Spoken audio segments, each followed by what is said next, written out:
प्यारे बच्चों, आपका महामाया क्लासेस में स्वागत है। आज हम लोग पढ़ेंगे प्रश्नावली 6.2 में जो शेष बचे प्रश्न हैं, जैसे प्रश्न नंबर 7 के बारे में। देखिए भाई, अब हम लोग निरंतर वीडियो अपलोड कर रहे हैं, तो आप लोगों से अनुरोध है कि आप लोग भाई लगातार लगे रहें, जिससे कि आपका अभ्यास पूरा हो सके और प्रश्नावली भी पूरी हो सके, जिससे कि आप अच्छे से अच्छे नंबर परीक्षा में ला सकें। ठीक है, तो हम लोग चलते हैं प्रश्न नंबर 7 में, जिसमें दिया गया है कि प्रमेय 1 का प्रयोग करते हुए सिद्ध कीजिए कि एक त्रिभुज की एक भुजा के मध्य बिंदु से होकर दूसरी भुजा के समांतर खींची गई रेखा तीसरी भुजा को समद्विभाजित करती है।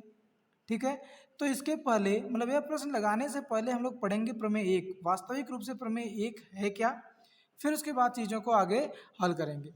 लेकिन आप लोगों से अनुरोध है भाई, जितने भी लोग नए हैं जो हमारे चैनल से जुड़े हैं या जो हमारी वीडियो देख पा रहे हैं, आप चैनल को सब्सक्राइब जरूर करें और वीडियो को पूरा देखें। जब वीडियो को आप पूरा देखेंगे तभी आपको सभी प्रश्न समझ में आएंगे, अन्यथा समझ में नहीं आएंगे, क्योंकि आप जानते हैं ना, अधूरा ज्ञान हानिकारक होता है, इसलिए आप वीडियो को पूरा देखें।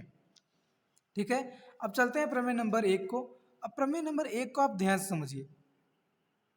प्रमेय 1, देखिए भाई, प्रमेय 1 कहता क्या है। प्रमेय 1 के अनुसार देखिए इसमें क्या होता है। प्रमेय 1, यदि किसी त्रिभुज की एक भुजा के समांतर अन्य दो भुजाओं को भिन्न भिन्न बिंदुओं पर प्रक्षेद करने के लिए एक रेखा खींची जाए तो अन्य दो भुजाएं एक ही अनुपात में विभाजित होंगी। तो देखिए यही है प्रमेय। यदि किसी त्रिभुज की एक भुजा के समांतर अन्य दो भुजाओं को भिन्न भिन्न बिंदुओं पर प्रक्षेद करने के लिए रेखा खींची जाए तो ये अन्य दो भुजाओं को एक ही अनुपात में विभाजित करेंगे। तो इसको कैसे हम लोग क्या करेंगे, सॉल्व करेंगे। तो जैसे देखिए चित्र दिया गया होता है ऐसे, ये एक त्रिभुज है जिसका नाम है A B C. A B C क्या है, एक त्रिभुज है। अब इसके तीसरी भुजा बी सी क्या है, ये तीसरी भुजा, इसके समांतर एक रेखा डी ई खींची गई, जो कि ए बी और ए सी रेखा को, देखो ए बी को डी बिंदु पर और ए सी रेखा को बिंदु ई पर प्रतिच्छेद करती हैं। तो पहले क्या करेंगे कि देखिए बी को डॉटेड लाइन से मिला देंगे ई से और डी को मिला देंगे किसको, सी से। ठीक है, डी को मिला देंगे क्या, सी से, और बिंदु डी से ए ई पर क्या करेंगे, लंब डालेंगे। क्या करेंगे, लंब डालेंगे, जो बिंदु एम पर काटेगा, और ई से ए डी पर लंब खींचेंगे, जो क्या होगा, यल होगा, लंब हो गया। लंब हो गया भैया, यहाँ मतलब ये 90 अंश का बनेगा और ये भी कितने अंश का बनेगा, 90 अंश का। अब इसके बाद क्या करेंगे, मतलब हम लोग रचना की, क्या लिखेंगे, रचना सिद्ध करने के लिए रचना कर रहे हैं। रचना क्या है, बीई और सी डी को मिलाया, बीई और सी डी को मिलाया ईएल लंब एडी तथा डीएम लंब एई खींचा। ये क्या किया, लंब खींचा। अब इसके बाद हम लोग क्या करेंगे कि त्रिभुज, देखिए त्रिभुज ए डी ई का क्षेत्रफल निकालेंगे।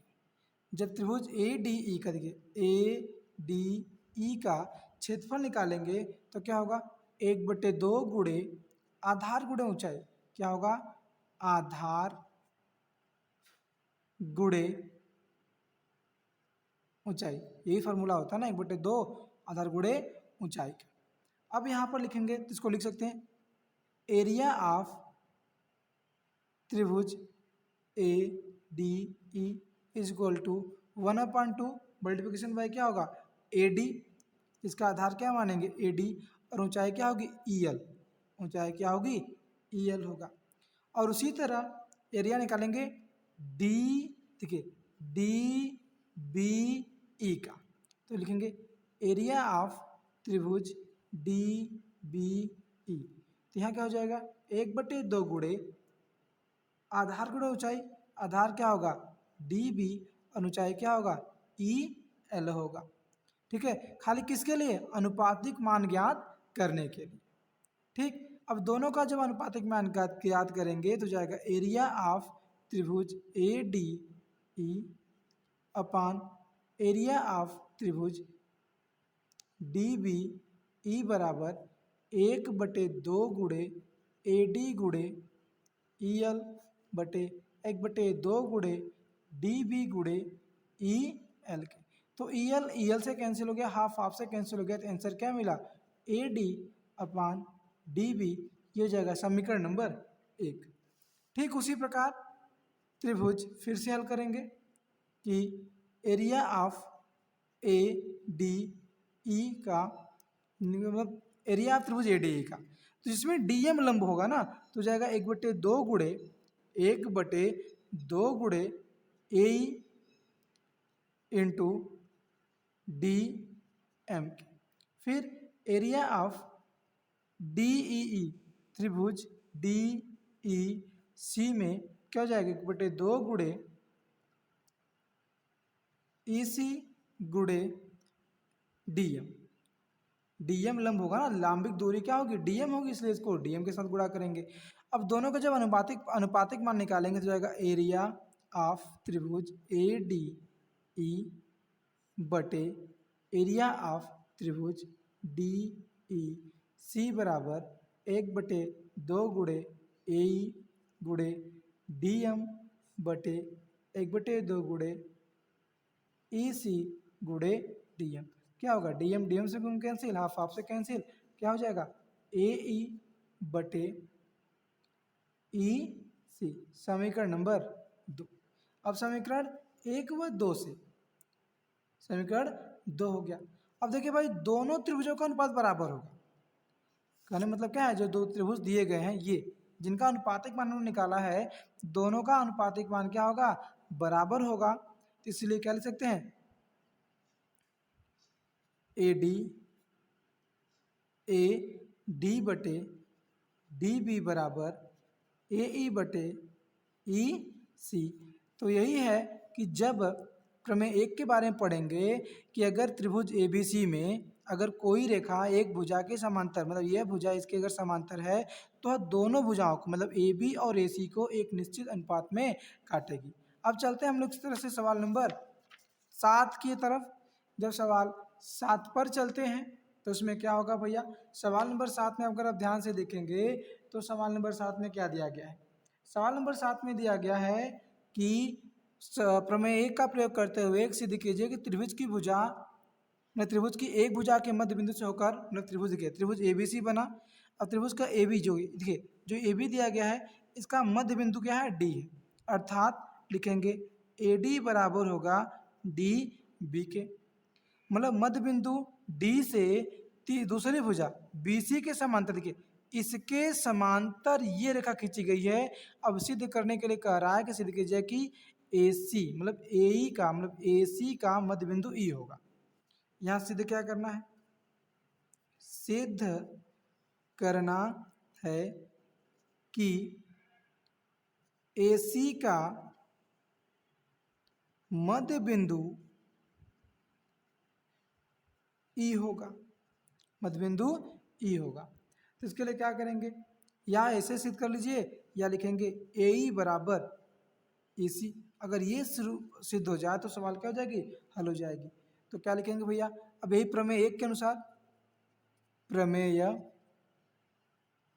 1 के अनुसार बताइए, प्रमेय 1 के अनुसार हम लोग क्या लिख सकते हैं कि यदि दिया हो डी समांतर हो बी सी के, तो लिख सकते हैं कि ए डी बटे डी बी बराबर ए ई बटे ई सी, समीकरण नंबर 1।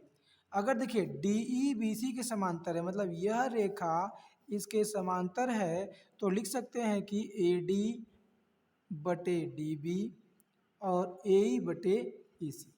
तो क्या करेंगे,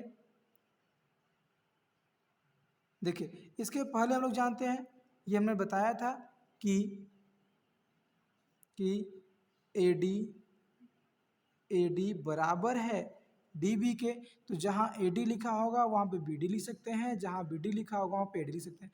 तो क्या हो जाएगा ए डी बटे ए डी बराबर ए ई बटे ई सी। ये दोनों कैंसिल कितना आएगा 1, तो जाएगा ए ई बटे ई सी। जो तिर्यक गुणा करेंगे तो जाएगा ई सी बराबर ए ई। यही तो सिद्ध करना था।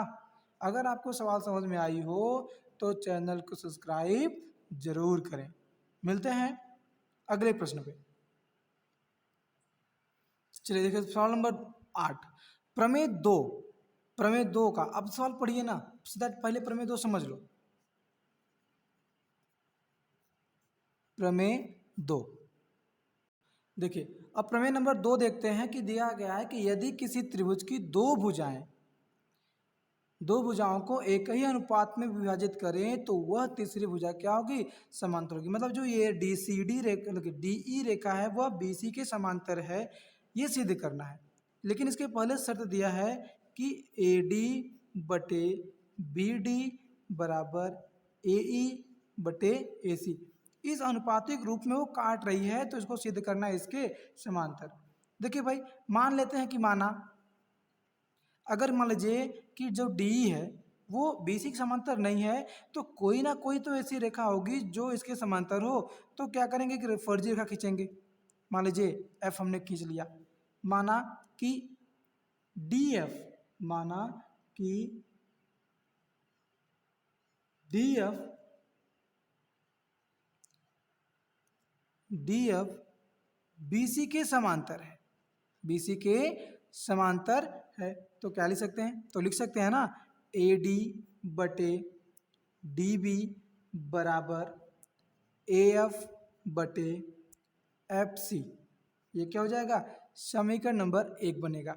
लेकिन इसके पहले ऑलरेडी ये चीज़ दिया गया है ए डी बटे बी डी बराबर ए ई बटे ए सी, समीकरण नंबर 2। अब समीकरण 1 व 2 की तुलना करने पर देखिए ये मान और ये मान दोनों बराबर है, अर्थात लिख सकते हैं कि ए एफ बटे एफ सी बराबर ए ई बटे ए सी। ठीक है, अब क्या करेंगे, दोनों पक्षों में एक जोड़ने पर, दोनों पक्षों में एक जोड़ने पर, जब दोनों पक्षों में जोड़ेंगे तो क्या हो जाएगा ए एफ बटे एफ सी प्लस 1 बराबर ए ई बटे ए सी प्लस 1। ए सी होगा कि ए ई होगा, बताइए क्या होगा, ई होगा ना, ई होगा भैया, यहाँ पे होगा ई, तो लिखेंगे ई सी। क्या होगा, ई सी।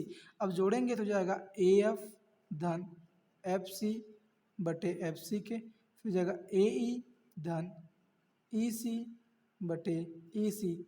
ठीक है, ये मान हमको क्या होगा, प्राप्त होगा। तो ध्यान देखिएगा ए एफ धन एफ सी बराबर ए सी के, क्या हो जाएगा ए सी के, तो जाएगा ए सी बटे एफ सी। फिर चित्र में आइए, क्या हो जाएगा ए धन ई सी बराबर ए सी बटे क्या हो जाएगा ई सी। अब ए सी से कैंसिल, तो क्या हो जाएगा 1 एफ सी बराबर 1 ई सी। जब त्रिज्या गुणा करेंगे तो जाएगा एफ सी बटे ई सी। अब इसका मतलब क्या है भैया, देखिए समांतर कब होगा, यह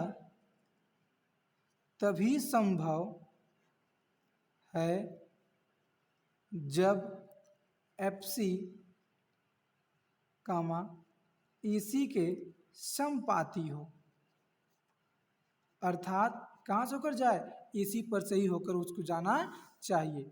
ठीक है, ये कहता है। इसका कहने का साफ साफ यही अर्थ है कि यदि रेखा, मतलब यदि किसी त्रिभुज की एक रेखा अगर एक भुजा के समांतर जाती है तो वह मतलब कि समांतर होकर जाएगी, तभी शेष दोनों भुजाओं को एक निश्चित बिंदु पर ही प्रतिच्छेद करेगी। अब चलते हैं सवाल नंबर 8 की तरफ। अब प्रमेय 8 में देखिए, सवाल नंबर 8 में प्रमेय 2 का प्रयोग करना है। तो प्रयोग करते हुए सिद्ध कीजिए कि एक त्रिभुज की किन्हीं दो भुजाओं के मध्य बिंदुओं को मिलाने वाली रेखा क्या होगी, तीसरी भुजा की क्या होगी, समांतर होगी। तो हम लोग सवाल 8 को हल करते हैं। अब लोग ध्यान से देखिए, सवाल 8 में दिया गया है कि पहले लिख लीजिएगा सिद्ध क्या करना है। सिद्ध करना है, सिद्ध करना है कि DE समांतर है BC के। ध्यान देखिएगा, DE समांतर है BC के, DE समांतर है BC के, ये सिद्ध करना है। तो इसको सिद्ध करने के लिए आप जानते हैं कि मध्य बिंदु से, देखिए ये इसके मध्य बिंदु से, मतलब ये जो भुजा होगी इसके बराबर होगी और यह भुजा किसके बराबर होगी, इसकी। तो लिख सकते हैं कि AD बराबर है DB के और AE बराबर है EC के। तो लिख सकते हैं कि AD बटे DB बराबर 1 और AE बटे EC बराबर कितना आएगा, 1 आएगा। अर्थात AD बटे DB बराबर AE बटे EC। AC यह कब संभव होगा, यह तभी संभव होगा जब DE समांतर हो BC के। बस, या प्रमेय 2 से हल कीजिए। ठीक है, अब मिलते हैं प्रश्न नंबर 9 पे। अब चलते हैं प्रश्न नंबर 9 पे। देखिए 9वां सवाल, जिसमें दिया गया है कि ABCD एक समलंब है जिसमें AB समांतर है DC तथा इसके विकर्ण परस्पर बिंदु O पर प्रतिच्छेद करते हैं। तो दर्शाइए कि AO बटे BO बराबर CO बटे DU। तो इसको हल करने के लिए क्या करेंगे, पहले लिखेंगे माना ABCD एक समलंब है जिसके विकर्ण एक दूसरे को बिंदु O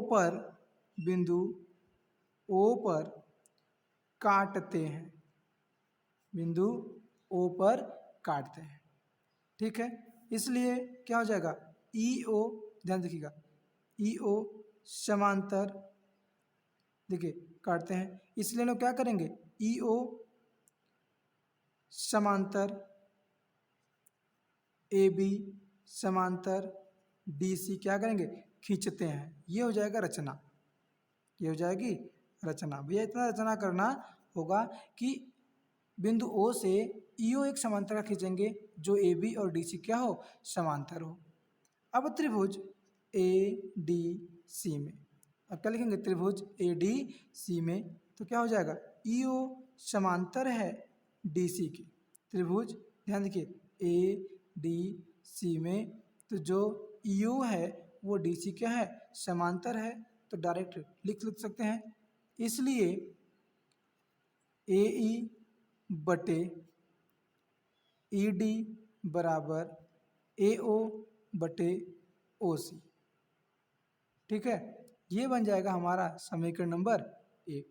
अब त्रिभुज DAB में, ध्यान देखिएगा, त्रिभुज DAB में, ठीक है, अब ये वाला त्रिभुज लिया जाएगा। अब त्रिभुज DAB में देखेंगे तो भैया EO समांतर होगा किसके, AB के। अब EO समांतर है AB के, तो यहाँ क्या लिख सकते हैं, लिख सकते हैं DE बटे EA जो बराबर होगा DO बटे OB के। जब बराबर होगा तो क्या बनेगा, AE बटे ED बराबर ओ बी बटे ओ डी के। ये बन जाएगा मेरा समीकरण नंबर 2। क्या बन जाएगा समीकरण नंबर 2। अब लिखेंगे भैया समीकरण 1 व 2 से, समीकरण 1 व 2 से जब सॉल्व करेंगे तो डायरेक्टली हो जाएगा ए ओ बटे ओ सी बराबर ओ बी बटे ओ डी। यही सिद्ध करना था। ठीक है, अब हम लोग चलते हैं प्रश्न नंबर 10 की तरफ, जो इस प्रश्नावली का अंतिमवा प्रश्न है, लास्ट प्रश्न है। तो चलते हैं प्रश्न नंबर 10 में। अब जब प्रश्न नंबर 10 को पढ़ेंगे, देखिए भाई ये जो 10वां प्रश्न है ये डायरेक्टली 9वें का अपोजिट है। ठीक है, डायरेक्टली 9वें का क्या है, अपोजिट है। इसमें दिया गया है कि एक चतुर्भुज ABCD है, जैसा कि आप चित्र में देख रहे हैं, के विकर्ण परस्पर बिंदु O पर प्रछेद कर रहे हैं। ठीक, और AO बटे OB CO बटे DO है। दर्शाइए कि ABCD एक समलंब चतुर्भुज है। अब समलंब सिद्ध करना है तो इसके लिए क्या करना होगा भैया, समलंब सिद्ध करने के लिए लिखेंगे EO समांतर है। देखिए जो जो दिया है उसको पहले लिख लीजिए। क्या क्या दिया है, पहले EO समांतर DC खींचते हैं कि EO समांतर DC खींचेंगे, जो AD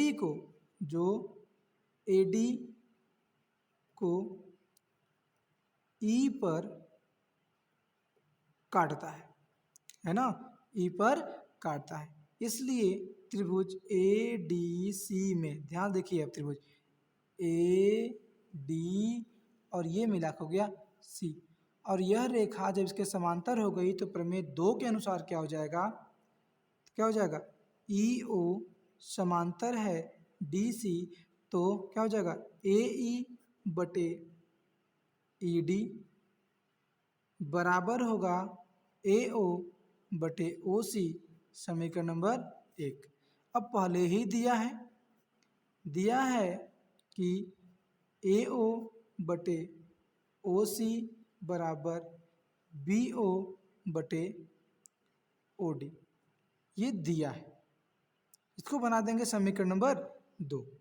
अब आप सभी लोग जानते हैं कि समीकरण 1 व 2 से, समीकरण 1 व 2 से जब समीकरण 1 व 2 से सॉल्व करेंगे, देखिए AO बटे OC, AO बटे OC, तो क्या लिख सकते हैं AE बटे ED बराबर BO बटे OD। तब क्या हो जाएगा, तब क्या लिख सकते हो, इसमें क्या होगा, EO समांतर होगा AB के, जो कि त्रिभुज DAB के अनुसार होगा ना। ध्यान देखिए, तब क्या लिख सकते हैं भैया, इसलिए लिख सकते हैं कि EO समांतर है DC और AB भुजा समांतर होगी DC के। अतः चतुर्भुज ABCD एक समलंब चतुर्भुज है, समलंब चतुर्भुज है। यही सिद्ध करना था। ठीक है, आज आपको हमने प्रश्नावली 6.2 पूरा हल करा दिया, और आप लोगों से आशा करते हैं कि आपको चीज़ें अच्छे से समझ में आई होंगी। तो बस आप लोग हमारे इस महामाया क्लासेस चैनल को सब्सक्राइब करें, लाइक करें और अधिक से अधिक शेयर करें, जिसके कारण हमारा मनोबल बढ़े और हम लोग इसी तरह आपके लिए लगातार वीडियो अपलोड करते रहें। ठीक है, मिलते हैं अगले वीडियो में। धन्यवाद।